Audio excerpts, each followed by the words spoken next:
Pastor Rich here.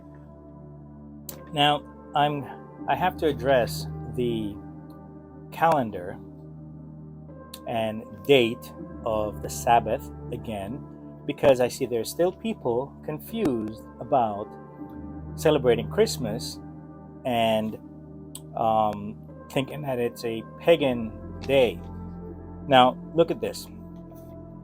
You might be surprised to know that right now we have 12 months in our current calendar.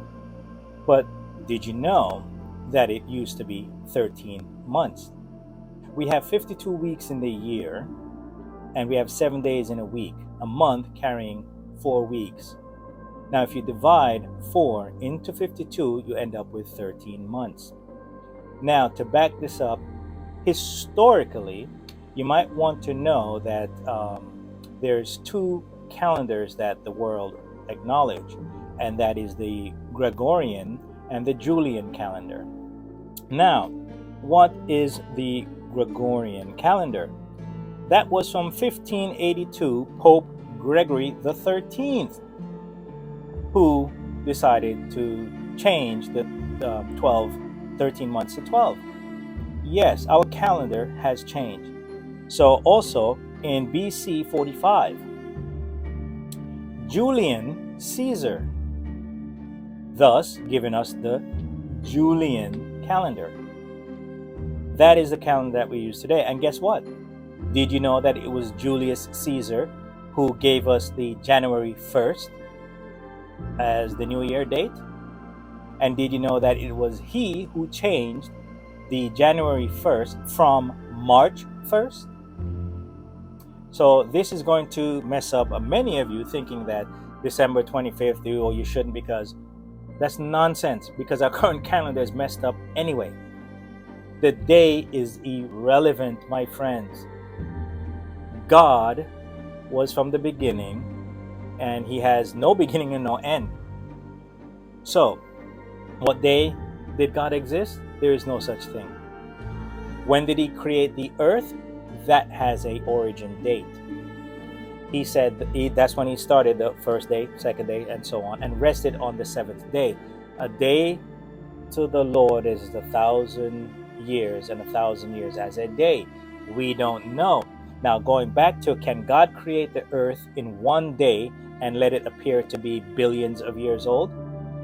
Yes, just like man can create diamonds today, and it has the exact properties as a diamond that takes billions of years to make, 1 to 3 billion.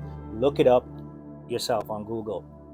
So from the time frame that it takes for nature to create a diamond and the time frame that a man can create diamond, if you calculate the 6 to 10 weeks into 1 to 3 billion years, it's practically instantaneous.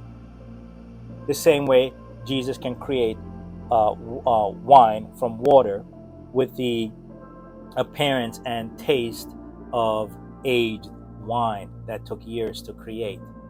So you see, going back to this date, God don't care about which date you celebrate him.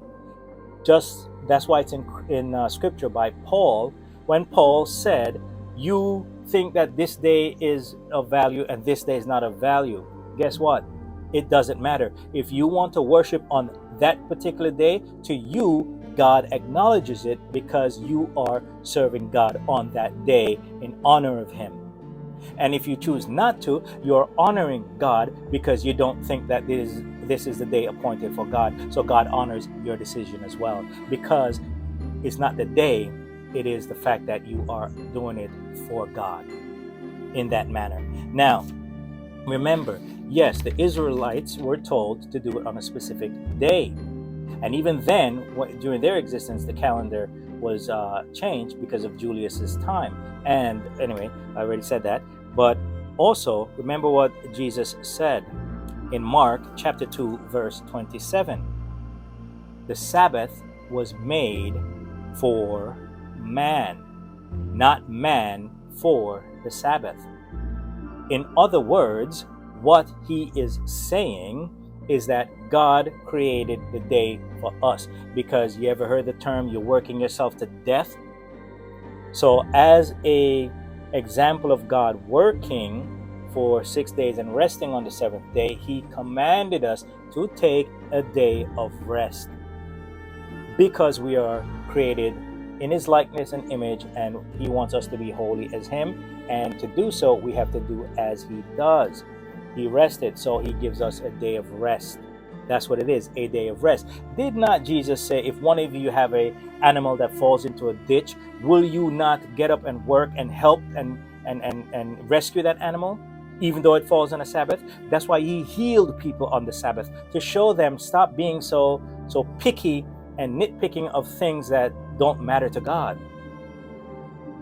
Okay?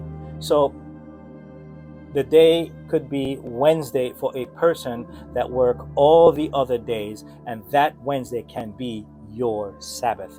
Not my words, Paul's words, who claim to be directly from Jesus. When Jesus approached him and says, Paul, it is me whom you're persecuting, while Paul was persecuting Christians. When Paul said, who are you, Lord? I am Jesus. Okay, that's what he said. So Paul is instructed by Jesus himself after he had resurrected and went to heaven, while the disciples, the earlier disciples, had Jesus prior to his ascension. So you see, cut the nonsense. The day doesn't matter. Whether it is December 25th, June 25th, or your birthday, it is irrelevant, because the fact still remains our current calendar is not the accurate one. It has been changed from 13 months. Don't you realize nature in itself also follows that rule, the 7 days and 28 days, down to a woman's menstrual cycle? 7 days a week, 4 weeks in a month, 13 months in a year equals 52 weeks equally. Okay? It's irrelevant. God don't care. You're not gonna stop. Oh, whoa! They stop you at the gate of heaven and say, what happened? Oh, you can't come in because you celebrated my birth or this day when it wasn't. You didn't know the accurate date. None of us do. It doesn't matter. Okay, so hopefully that clears it up. That the date and celebrating on Christmas Day, whether it was pagan or not, it doesn't matter, because you know what? Didn't Jesus say, you honor me with your words, but your heart is far from me? He does not care about what you say. He cares of what you have on the inside. It is not what a man puts in his mouth that defiles him, but what comes out, because it comes out of his heart. So if your heart is right with God, whatever you do in the name of God is made holy and sanctified for the purpose in which you're doing it and to whom you're doing it for, with the guidance of the indwelling Spirit of God. I'm Pastor Rich, Walking Ministries Online, and I will see you soon.